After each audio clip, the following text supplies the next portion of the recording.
Why, hello there. Here we are once again. And I just realised as I was kind of going over some bits and pieces just in preparation that I royally screwed up last time. Yes, I did. Oh. My ears went funny for a moment again there. I think the wire's coming loose in these earphones, which is annoying because they're more expensive than I wanted them to be. So this room that I drew out here with the big old doors isn't here. I misread the map. So I wasted all that time on this stupid room. And it's not there. No. Completely different room is there. So we can almost forget all about that room. Don't worry, it didn't happen. It wasn't there. There was no such room. Not at all. That room was not a thing. So I also had to play around. Normally I wouldn't use one because I'm kind of, I'm an anti when it comes to Gen AI. But I thought maybe that new DeepSeek could just summarize these large text blocks for me into small text blocks that would be easy to pass. But and it kind of can, but it's not great. So I gave up on that idea. So we're back to where we are. Anyway, we're yet to get a major encounter. We met the halflings who are going to extort us for 20% of our gold and all the magic items we find if we don't manage to sneak past them on the way out. Our party of Jane Swift-Hart, Blake Savage, David Hands, and Morblin Fire Anvil are ready to go. So, I was watching a video the other day and they said, you shouldn't use the word so, it's a crutch word. And I'm like, I ain't here being special, just leave me alone. I'm going to use all the terrible words that act as crutches and all of the thinking sounds because, hey, I'm a real human being. Well, a real dungeon slime. And so that's what we do. So 3:30, a thick layer of trash fills this former guard post. This portion of the complex is made of unadorned but neatly fitted stonework. So, what does this look like? This looks like a 2x1 room. So, like so. And it has a door here. Sorry, I'm just trying to find somewhere comfortable. I keep on thinking I should also get a hands-free, well, a kind of like one of those neckerchief Rode microphones, because I need to keep on moving this thing around, or maybe like a boom microphone. But I really don't have the brains to configure something like that. So, we're not going to do it, at least not yet. Maybe in a year's time. Maybe that'll be my Christmas present to myself.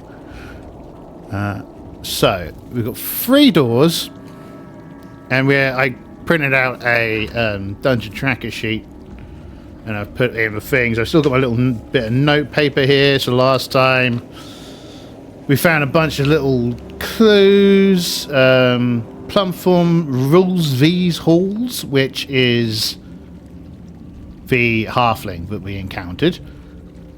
Set is waiting and watching, which sounds ominous. We found an image of a biped with huge thighs and an amphibious head with an arrow pointing to the eyes saying danger. That's this. Legit, that's what that is. Let's give it some arms so it looks a little bit less like a phallus.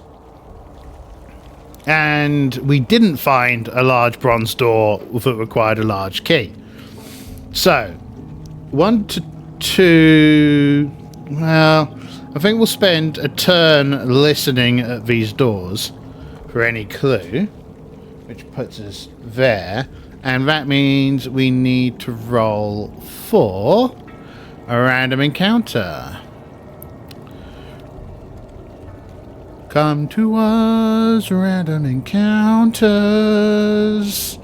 Where are you, random encounters? Check every free turn with a 1 in 6 chance. So, on a 1, random encounter.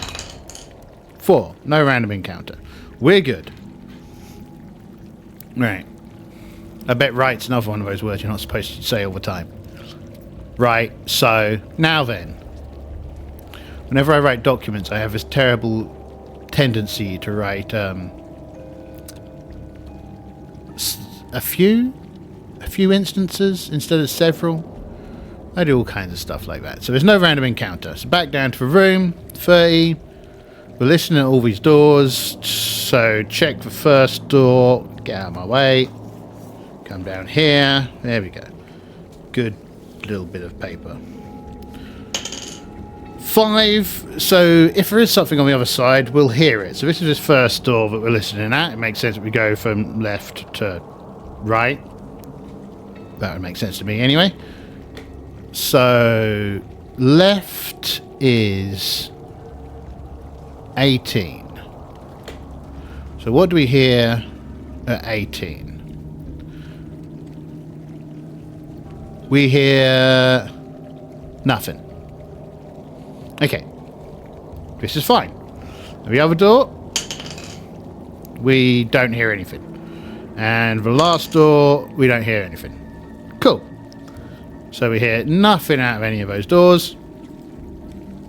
Just put a note in here. This is 30.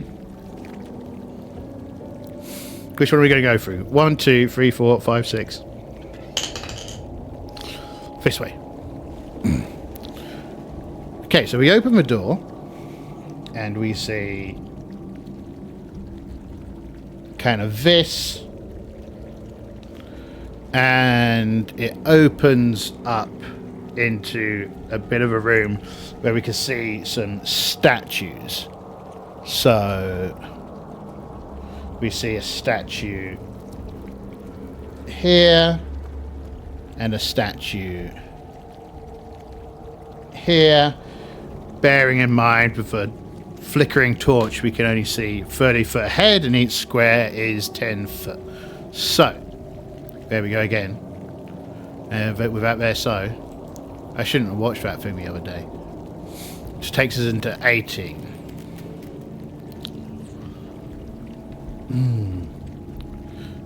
This oval chamber serves as the entry point to the main mortuary areas.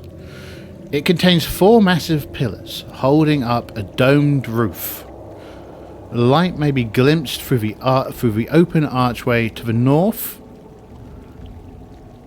Each of these 4 pillars has been carved into the likeness of one of the 4 gods of the dead. Okay, we've got a cleric, so the cleric will know who all these gods are. This is a very Egyptian-themed dungeon so far. The northeast is Osiris, god of the dead, in the form of a bearded human with tall conical cap, holding 2 scepters across his chest. The northwest is a snake-headed Wajet, the protector goddess. To the southwest is Mat, wife of Toph, bearing in her hands the feather. To the southeast is Toph in his ibis-headed form. They're 30 feet tall and very imposing. The walled chambers contain frescoes depicting the judgment of the dead and the rule of Osiris in the afterlife. Currently, there's nothing else of interest in this chamber, but the party don't know that. So they head in, and slowly, and the high ceilings, very high ceilings, being very impressive to a group of medieval peasants for all intents and purposes.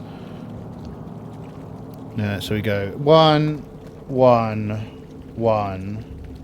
Are these open? Yeah, these are open. So there's light coming from the north.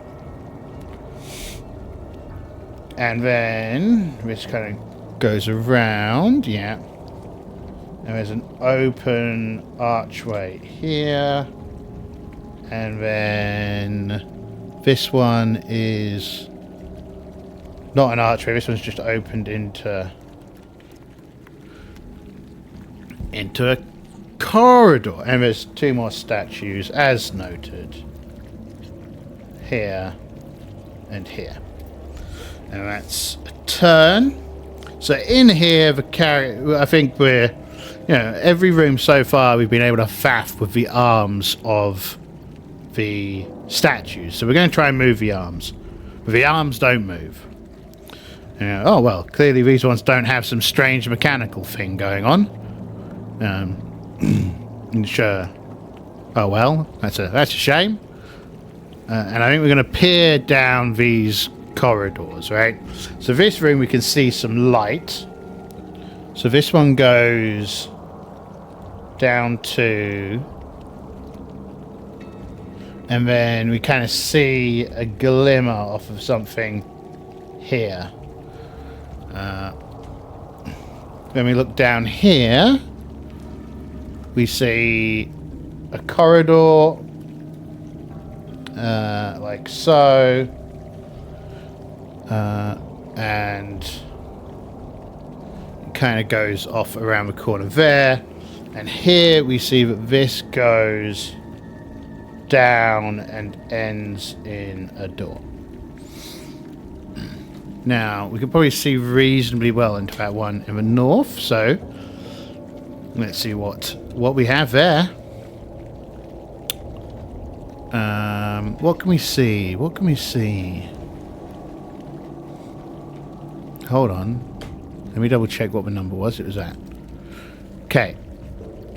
So we can see again, like this bright light from above, kind of coming down into this room. We can see on the back room a brightly coloured fresco, and then we can see. Because I mean we're kind of distant from it, but we can see a dais. So that's what this thing here is. We can see a dais in the room. So I think that's kind of interesting enough for us to at least go in. So we head up into this room. Very kind of carefully inch their way towards it. Fully expecting some kind of horrifying trap. Kind of tapping the ground with their 10-foot pole. And here in the middle we have this dais.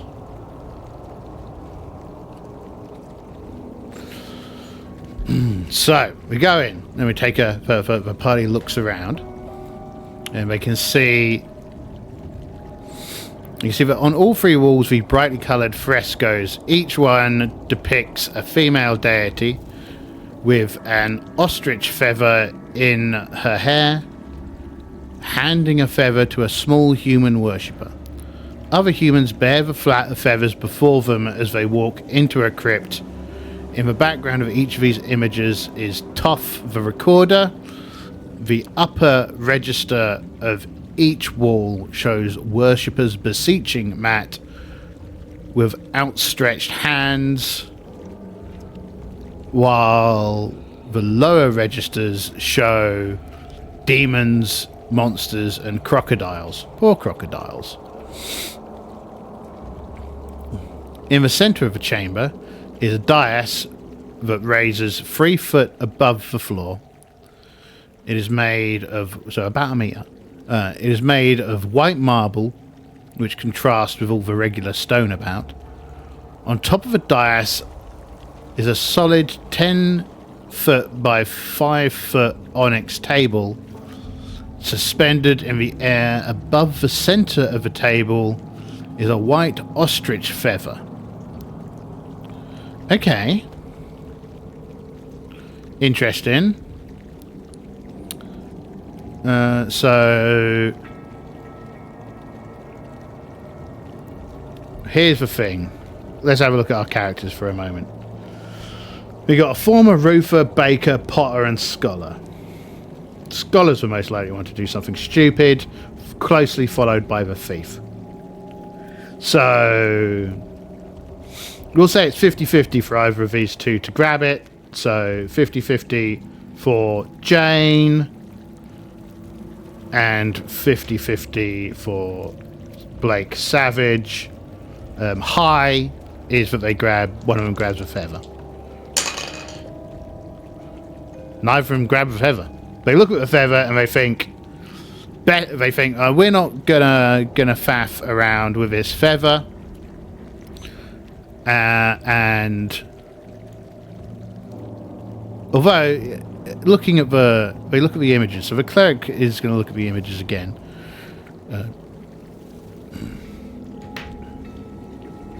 And she's going to think, they're going to think anything interesting about these feathers. I mean, at the moment, they're probably going to, yeah, I mean, they both rolled not to pick it up, so they're not going to pick it up.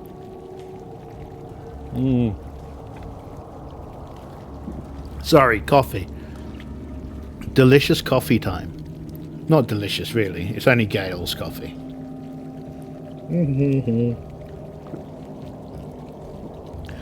Low tier coffee. But, you know, it is the bean juice. Okay, so we look at this room. We'll make a note that we found. We should make it on here, right? Feather on table. I've been watching so many people of late who just have really great handwriting and great drawing skills. And there's me. I suppose it's the disadvantage of being a slime, isn't it? Okay, so we're going to leave this area. Still no loot. 1 to 3, 4 to 6. And we need to mark off a turn. And this is a rest turn. And we also need to roll for a random encounter. There's no random encounter. So we sit down. Have a little natter. Yeah. I've been thinking about getting out my nattering cards. I should really do that. But yeah, so we have a natter and head down here to go have a look what's through this door. And we need to light another torch. So another torch is lit, leaving us with this person's got Morbin's got 2 more torches left. Okay, so we head down and open this door. Oh goodness, this looks complicated. Okay, I don't need this on my screen. What I need is this. So when we open this door, what do we see? What number is it? 15, 16, 16? Okay. Let's take a look here. 16. Only one... okay. Is that right? Well, that's 16A. Okay. We just want 16.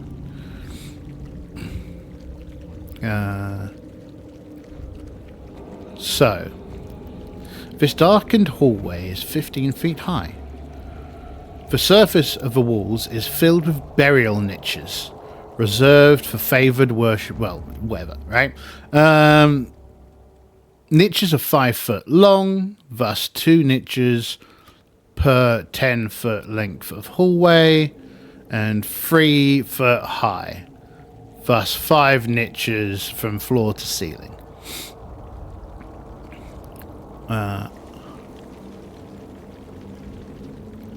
Okay. There's lots of like smashed debris around. Like each one of these kind of has a the size of them are decaying and they're chipped and rubbly.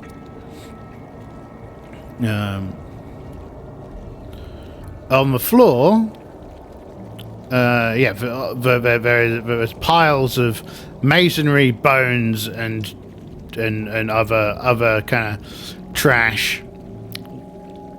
So kind of the halls also slope downwards, such that the western hall is 20 feet below the floor of the eastern hall.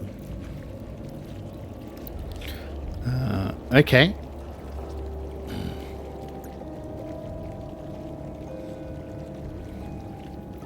So what we see from where we are is this goes down 3. 1, 2, 3, and this goes along 3, like so.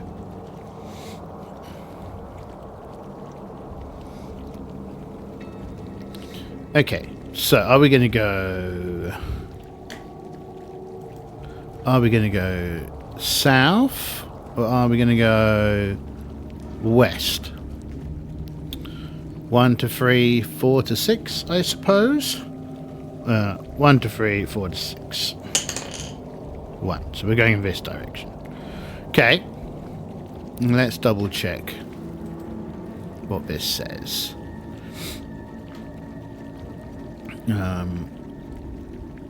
We're not the kind of people who are going to bother to rummage around for trash on the floor. We've already ascertained that we're not into trash diving. Okay. Okay.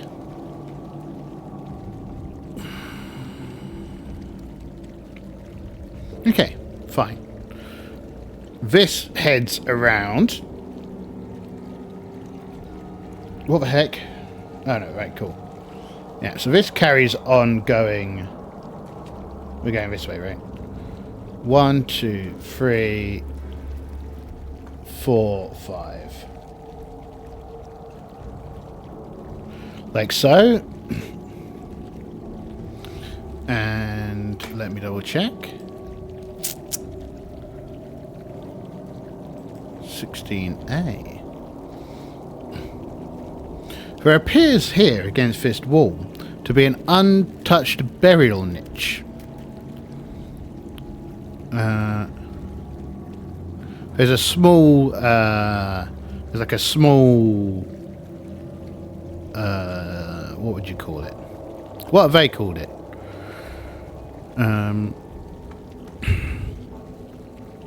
Plug.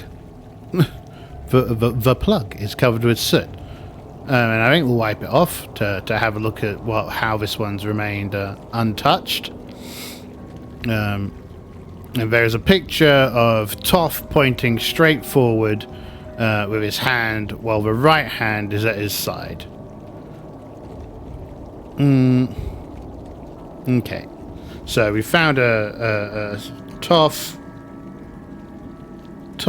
with his left hand straight forward, left hand forward, and right hand at his side. That's that side.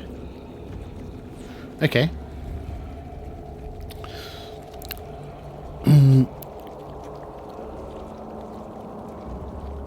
Okay, also on the plug is a symbol of the inhabitants. Well, okay, there's a black tower with a single window shining forth light into the darkness. Okay. I don't think we're into breaking this.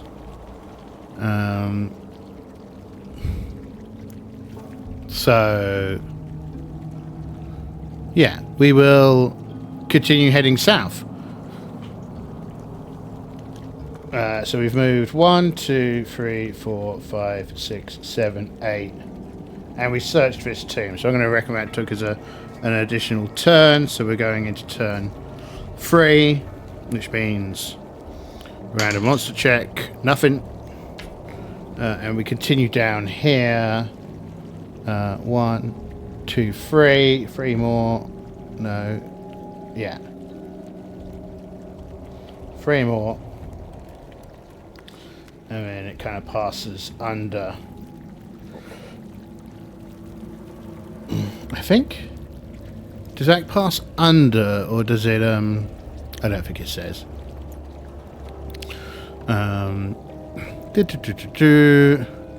Is this a dead end? I don't think it is. South. East. Right, fine. So we will... I believe this carries on. This looks like it probably carries on.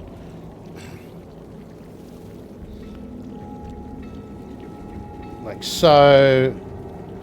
And let me just double check. Western, east, west. Okay.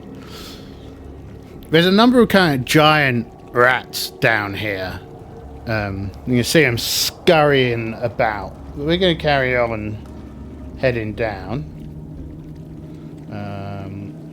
1, 2, 3. 1, 2, 3, 4.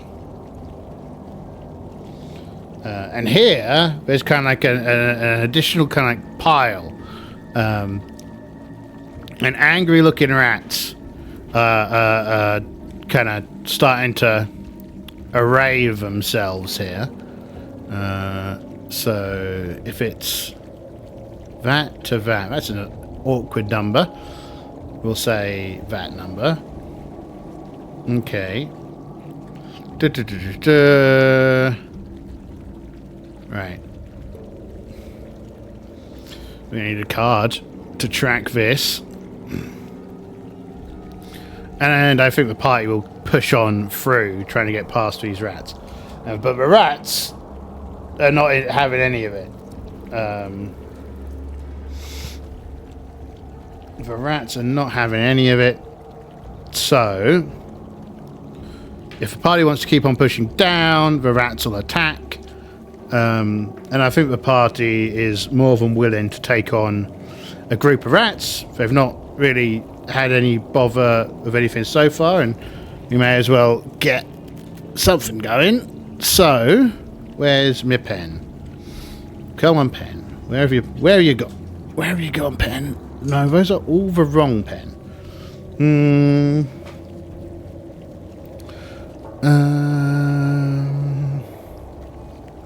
That's weird.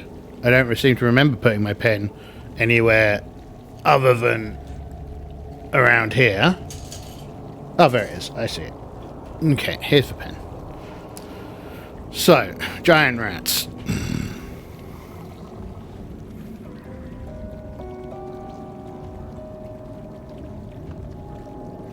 Giant rats. There's 9 of them. 3 of them... 3 of them have 1 hit point. So, so 1 hit dice. Or really half a hit dice. 1 hit dice, 1d3 damage.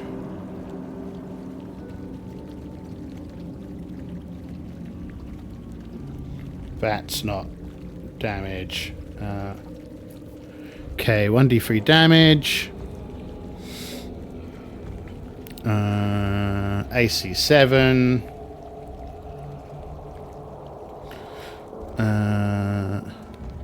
5% chance of disease.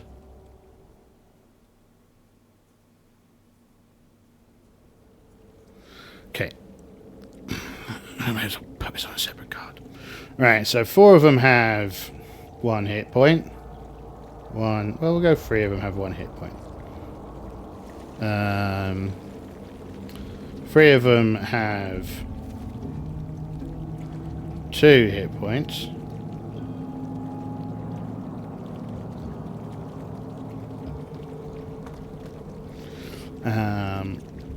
Three of them have... I figured it out this last time, but I may as well have not bothered doing it this way, but... So as we go through, these rats come piling out of this here hole. I don't think either side is particularly surprised. So, initiative. Party goes first. Right. I don't think the henchman's going to get involved. Watch these rats all roll 20s.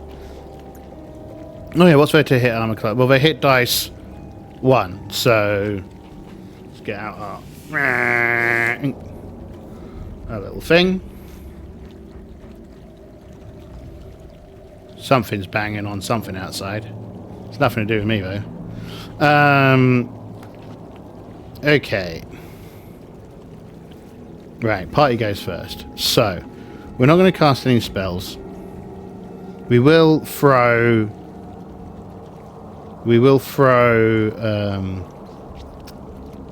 some oil at them. Sounds good. Throw an oil flask. And Blake, the thief, is just going to attack. He's going to use an arrow. Yeah. Going to arrow it. David is going to punch it. Morblin is going to hit it with the torch. Right. Let's mark off the turn there, just so we don't forget. So, movements. Jane is going to step back. Blake is going to step back. David is going to move in. Derek Morblin is going to move in. So that's for movement. Ranged. So these both count as ranged. So as well. 9 and a 10. The 10 is a miss. The 9 is a hit. Okay, so he hits one. We'll say that the weakest ones are charging first. So one of them is dead. And we have used up an arrow. Let's just keep it. Let's try and pretend we'll keep track of the arrows. Okay, so that's them. Now the melee people. Goodness, an 8 and a 3. The 8 is a miss, and the 13 is a hit. So I think a torch is a light weapon. So 4 points of damage. And we'll mark this one off against one of these 2s, right? Okay. So, I'm going to say that now it's the monster's turn. These rats can kind of maneuver around the party pretty easily. So, I'm going to say 4 of them are going to attack Morblin. So, let's roll for them. Alright, come back.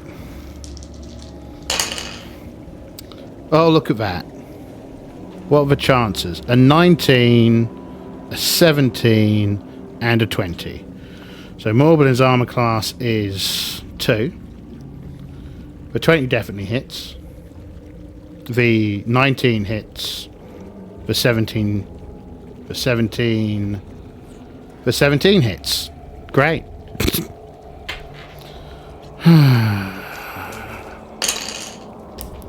So that's 3, 5, 6 points of damage. Goodness gracious. Goodness gracious. What are the chances? Very low, to be frank. They had a 15% chance on each dice. So. Right. 3 of them are going... how many have we got left? We did 4. So 3 of them are going to attack David. And he's 17. David doesn't get hit. Okay. Next round. Rats go first. Okay. So, Morblin was going to cast Cure Light Wounds, but rats are going first, so they're going to try and eat Morblin. Oh, Jesus. 2 more hits. For 6 points of damage. So one of them will be 1 point against a stat. So 1 point against 1, 2, 3. 1 point against Constitution. Con -1. And 4, so that's Con again. 3 points against Con, so that's -4. So they need to make 2 rolls for permanent loss. Okay, no permanent loss. They fail. They can't cast a spell. This is peak solo dungeon crawling. This is. That's 2 hits on David. David takes 4 points of damage. Right. Next round. Player's turn. Well, Morblin's turn is wasted. David hand ranged attack.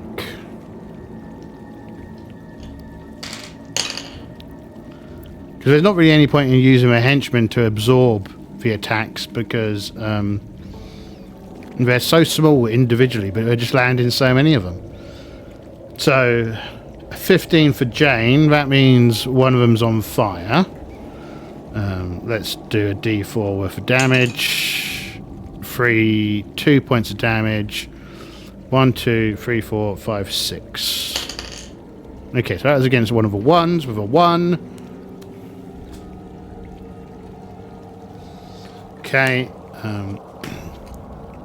David hands. Misses. Okay. This party's going to get killed by the first rats they encounter, which is hilarious, but deeply irritating. I can't be bothered with draws. Okay, party goes first. So this time, Morblin is going to cast Cure Light Wounds. It's D6 plus 1. 7 points. So they're up to 7 points on the hit points. Okay. It could be worse. They could have hit dexterity, and that would have been a massive problem. As it is, this is a nuisance. 3, so they haven't lost their spell slot. Okay. I think this time Jane's probably just going to try and hit one of them, which is on Morblin, so they're going to take a melee arrow. Fuck's sake. Misses. Melee. And I think misses, and there's a chance of them hitting one of these two. Probably trying to save Morblin, so let's see if they hit Morblin. 10. No, we don't. We don't. The arrow pings off of Morblin's armor. They probably don't notice because they're so covered in rats.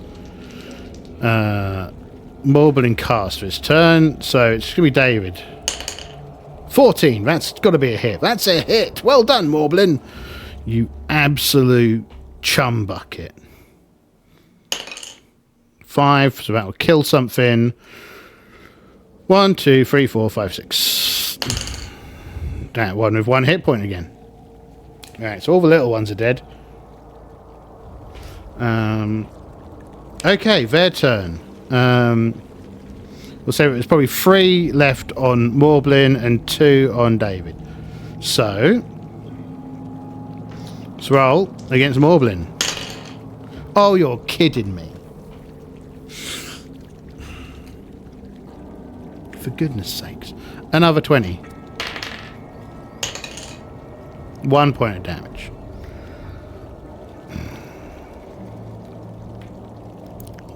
It's getting beyond a joke at this point. Okay, the two of them attacking David Hands. I've been forgetting to roll the poison. We don't do. Okay, rats go first. Okay, so 3 of them on Morblin. Oh my goodness, they didn't hit. Look at, they didn't hit. That's a first. Isn't that wonderful? They didn't hit Morblin for a change, but they did hit. They did hit David Hands. They hit David Hands for 3 points of damage. These are the toughest rats in town, I tell you. Right. Okay, cool. That's awesome. Jane is going to be on the melee round. Savage is the only missile. Savage hits. Good job. You're finally pulling your weight. 4 points of damage against the second rank, so one of these is dead. Perfect.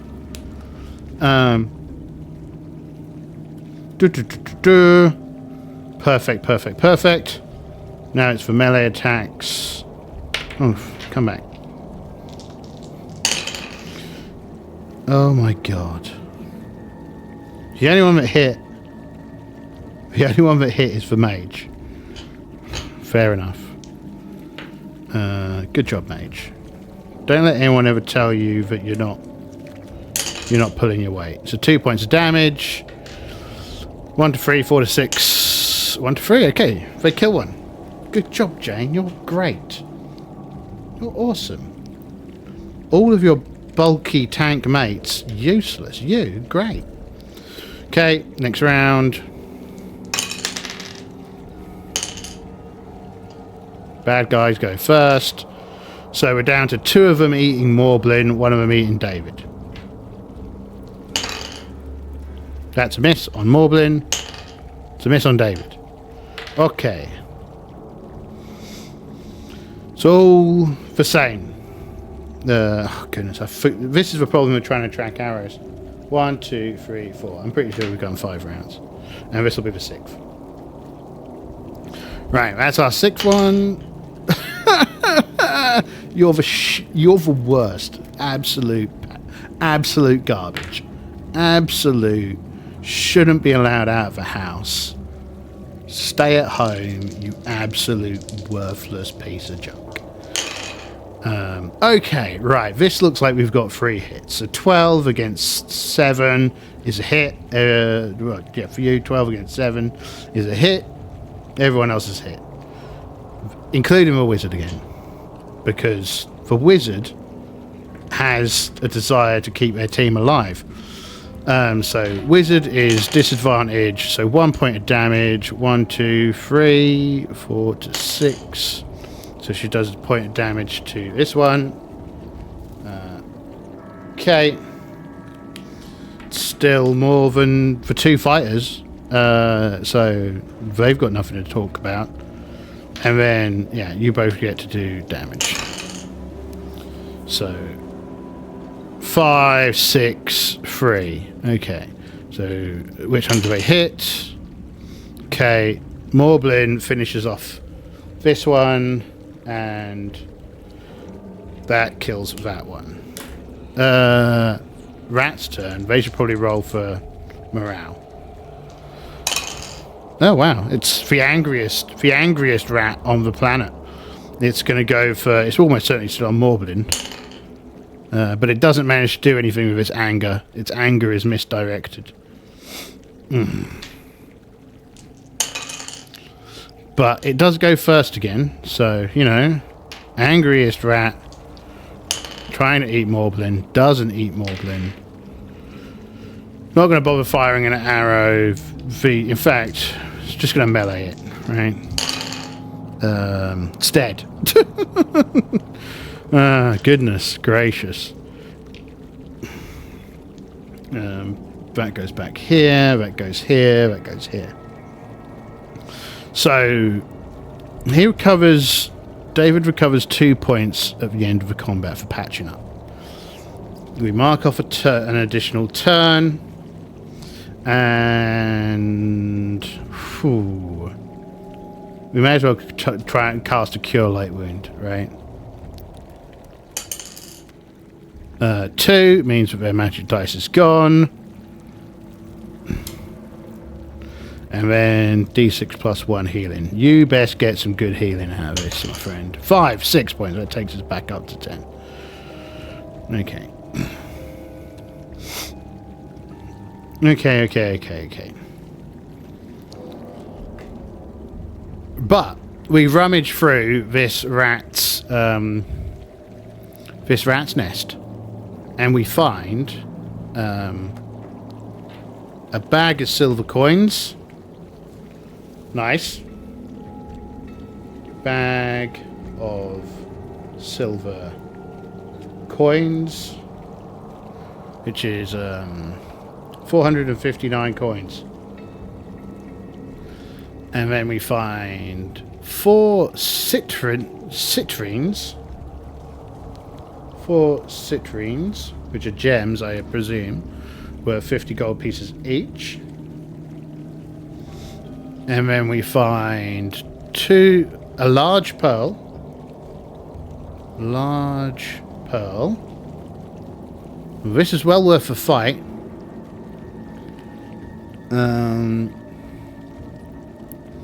Two aqua. So the pearl is 500 gold pieces.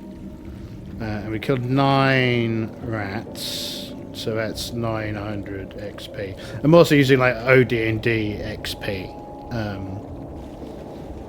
For monsters, so that's 100 points per hit dice divided by the number of by the character's level.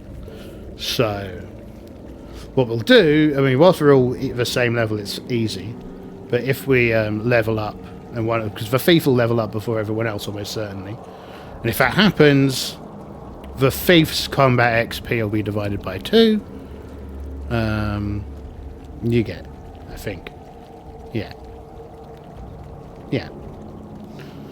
So that means that if you killed a 2 hit dice monster, you'd get 200 XP, but the thief would only get 100. It makes sense. It's fine. Don't worry about it. Okay.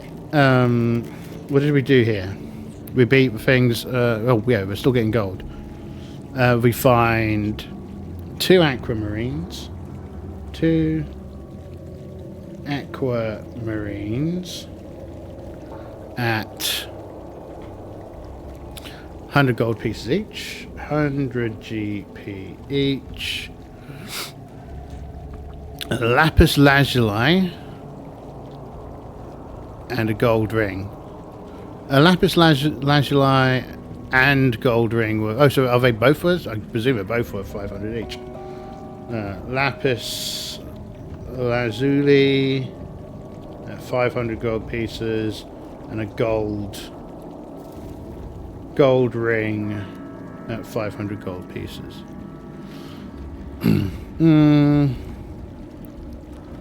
Okay.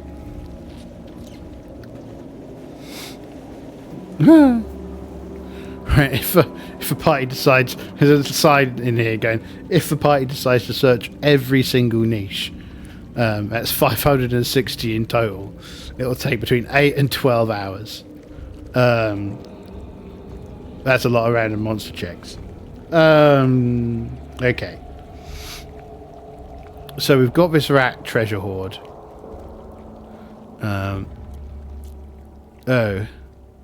And there's a torch in here. I don't think we'll take the torch.